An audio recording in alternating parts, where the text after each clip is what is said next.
Assalamu alaikum. Welcome everyone to another session of being behind the scenes with a Rabata youth instructor. It is my great pleasure and honor to be here with Anse Michelle today. Salam, Anse Michelle. Wa alaikum salam. So excited to be with you. It is a pleasure. Omar Mubarak. I know that I haven't seen you in a hot minute, so it's wonderful to be back in the same time zone at least. Yeah, and you too. I mean, you were with us too. So, alhamdulillah, we're both back and ready to roll. Alhamdulillah, yes, rocking and rolling, mashallah. So I know, and as some of you who are watching might know, but Anse Michelle Sekusky is the Rabata Cultural Center store manager, and she is the phenomenal person behind the scenes with all of the local events. If you are ever visiting Minnesota or you live in Minnesota and you haven't been to the RCC yet, that is the place to be. So inshallah, definitely check it out. Also, Anse Michelle, mashallah, has been a dedicated youth instructor for Rabata's Rabatines and Dragonflies program. She has been teaching really cool classes like spoken word and poetry. And I mean, today I was just looking at the class list, and you're now having a class about playwriting, mashallah. So that's really exciting. So I always start off with what made you say yes to teaching for Rabatines and Dragonflies? Yeah, so do you want the honest answer or the PC answer? No, I'm just I kidding. love the honest behind the scenes answer. That's the whole purpose. I'm waiting to get some real. I'm kidding. Yeah. So NCA Men asked me, and I was like, okay, yeah, I'm there. That was with like the Dragonflies programs, so the younger ones. But the teens program actually, years ago, we attempted to do a teen camp in the States. That was done, and it was a great hit. The teens loved it. And when COVID came, it was like, what do these teens do now that we don't have COVID, right? Or now that we don't have gatherings and we have this space. And so the youth program developed out of that. And I started like by continuing on with the teens and, doing things that I had already been doing. And as the program grew and we grew the Dragonflies program and they were looking for regular teachers, and CMN had reached out and I was like, yeah, I'd love it. I love being around the youth. They give me an energy from the 7-year-old boys all the way up to the teen girls. It just gives me hope in the future, when you see, their enthusiasm, their creativity, and just their genuine love of the dean, when we start to get to that point where we're getting frustrated with things. Going back with the youth, it was just easy to say yes. Like, yeah, I need that encouragement in my life. Oh, that's so wholesome and beautiful. I love it, mashallah. So there were actually two opportunities that got the youth together. The youth camp that was in Ohio. What year was that, Ansi Michelle? 2019. So yeah, 2019. the summer Wow. right before COVID just, shut us all down. Oh, wow. So 2019 was the very first US-based youth retreat. I know that in the UK we've had several. And then we had an intergenerational girls and women's retreat in Dallas. And that was really excellent. So, I mean, if you've been with teens who are experiencing Rabata for the first time, like what has been your observation? Like how are they feeling when they're coming into this Rabata space? Yeah, so with the teens especially, you can really see a sigh of relief that they have this safe space to be Muslims, this safe space to be Muslim girls too, right? They can just kind of let themselves go, and just really embrace their full identity. And I can really see that. We have one youth that came actually from the Robatine program online. She was taking classes, and we realized, oh, you're in Minnesota. Like, why don't you stop by and come and join us for the programming there?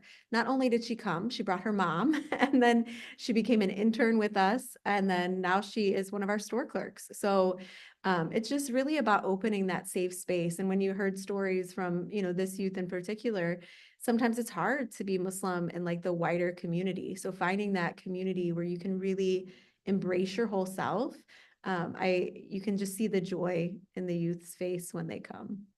I love that, mashallah. And like she got to like meet her mentor in person, subhanAllah, like meet a teacher in person and then bring the whole family along. I love it.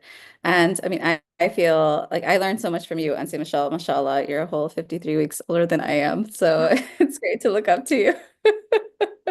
But you are someone who is really out in your community and doing different things. So you're a part of the Twin Cities Women's Choir. And how, I mean, you have this. passionate background about being a singer and a songwriter. You're a trained vocalist. You've traveled singing, mashallah. And then you're bringing this, this unique talent and love of spoken word and poetry and singing and songwriting to the hearts of girls and, children around the world who are part of the Rabata programs. Is this something that they find like different or exciting? Like, what's their, journey into that? Yeah, so I think it's different on all levels because you have some teens that come to the classes that have never done anything with the performing arts and they are just like shell shocked a little bit. They're like, oh my goodness, what is this space? She's going to make me perform in front of people. And then you have people that, have like dabbled in things, but haven't found that safe space. Whereas like sometimes the music that they're, asked to sing in the wider community doesn't really align with their values. And so coming to this space and this safe space gives young women courage to kind of face their fears. Even if you're not a singer and you join the singing class, it helps you with public speaking, helps you with preparing a project, finishing it, and feeling like you've done something, right? And then tapping into that creativity because a lot of times, their focus is often really focused on the STEM fields and they're missing that gap of that creative space that they have in them. So this has been a great outlet and to be able to do it in a safe space where they can, you know, mess up altogether, right? They're not alone. You're with friends that you trust. And so it's been a joy just even watching people connect that have maybe never connected with their creative side before and realize a whole different space of what they can do and where they can go with that. I love it. And then you also, because you're in person at the RCC, and it's an entire center that is filled with weekly activities, quarterly activities. There's a Nasheed club also that is going on in person, and then you have toddler music time. So in that, just bringing the youth together, are you like, what feedback are you getting by the parents? Like, how do they feel about bringing their kids into these spaces? Yeah, so really the Nasheed Club has become a place for friends. It's for girls ages 6 to 12. And I've been doing it long enough now that I've had some of the girls move through the Nasheed Club and now they're like, wait, what do I do now? Like, what's next? I hate that I have to leave it. So they've found this place where they can enjoy each other, do something extracurricular, and then like have that safe space to be. As far as like the toddler music time, it's really, people see it as like, oh, why am I bringing my toddlers? It's also become a real place to connect with the moms. Like they've found this space of, where they find someone who's in their position, someone who has young kids. They just want to get out of the house and they can do something that aligns with their dean as well. So it's really opened the doors for community and connection in different ways. That, mashallah. Is there something that when you think back about your time with the Rabata youth programs and the kids that have, just experienced your classes? I know I had a couple of dragonflies in your classes too, so that was really fun. I always know because they have that break where they're able to move around and then, go crazy a little bit. So I'm always like, yeah, that's on St. Michelle's class. But is there something memorable or something that, kind of touches your heart, or stays with you after, you have this teaching experience? Yeah, for the dragonflies, I teach the 7-year-old boys, 6 and 7, like around that age group. And I've had times where it looks like that these boys are not paying attention or they're just like focused with like no expression.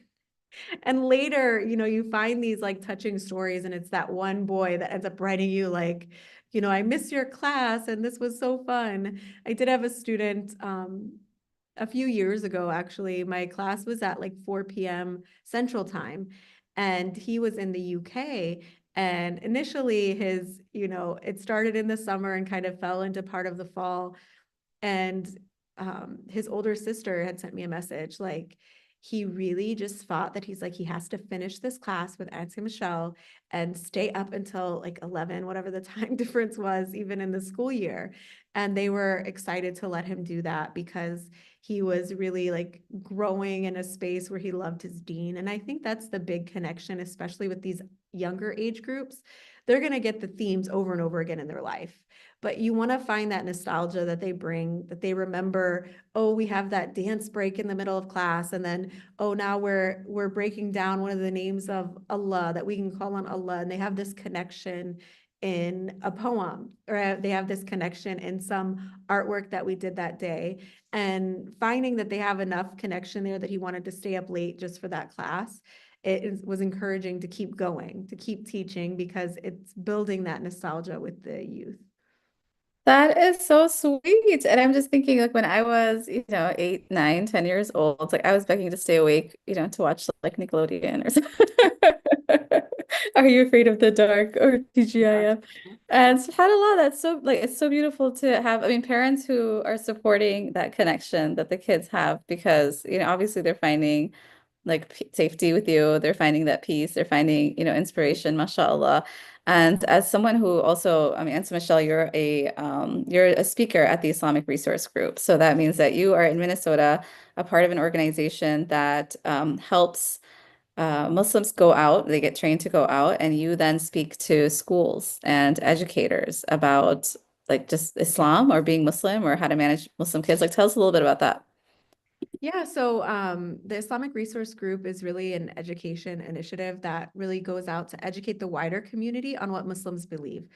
And, oftentimes it's the special training comes when you're going to discuss this with schools because they have specific regulations and being able to connect in that way. So I've been blessed enough to be able to, within the Minnesota, like Twin Cities area, go to a number of schools and talk to youth from elementary all the way up into high school, and just be able to show a Muslim face and an experience that they're like, oh, I can connect with this person. Because oftentimes fear comes from what you don't know. And some of these kids that have maybe never met a Muslim or had a conversation with them, hearing what Muslims believe from a Muslim and being able to ask questions in that space has really been rewarding to kind of see like the light bulbs go off and like the non-Muslim youth, like, oh yeah, that's kind of like what I do here, and build those connections.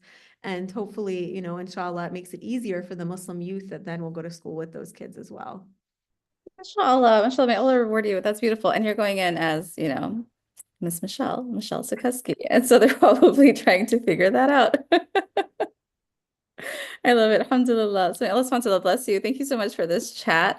Is there anything else that you want to share about just being that youth instructor for Rabata youth programs? I know that you've worked with youth extensively over the course of your life, and they're your passion point. And so I get really excited watching you engage with the youth. So it's just, I mean, as a parent, as a friend, and a colleague, like it's just like when I know Anse Michelle's in the room, kids are going to be taken care of, and they're going to have a really great time. So may Allah bless you with that. But is there anything else you wanted to share with all of us before we take off?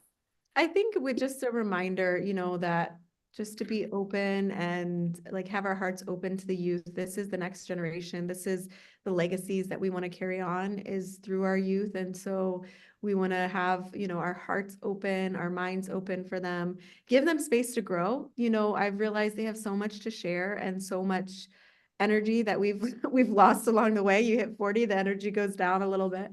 But Allah kind of gives us that energy through the youth, right? And we want to make sure that they're able to carry it on and they have a space of resource for them. And so I'm hoping that that's what I can be, and that's what we can be as Rabata, is like a resource space as they continue to kind of take the baton and carry on the rest as well.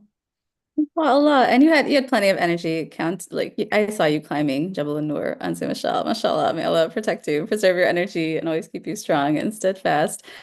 And for everyone who's watching and enjoying this series, definitely check out rabata.org/support. Our end of year fundraising is to support our Muslim youth work at Rabata. And we have our existing youth programs. We want to enhance, hire a K through 12 specialist to make sure that we are doing the right outreach to the right educators and making sure that we're making a difference, creating positive cultural change, and also publishing a new Sira book based on our fun Dragonflies curriculum. So loving Allah, loving the Prophet ﷺ, those are our goals. And may Allah help us work together to succeed. Ameen. All right. Assalamu alaikum, everybody. Thank you, and say Michelle. We'll see you next time.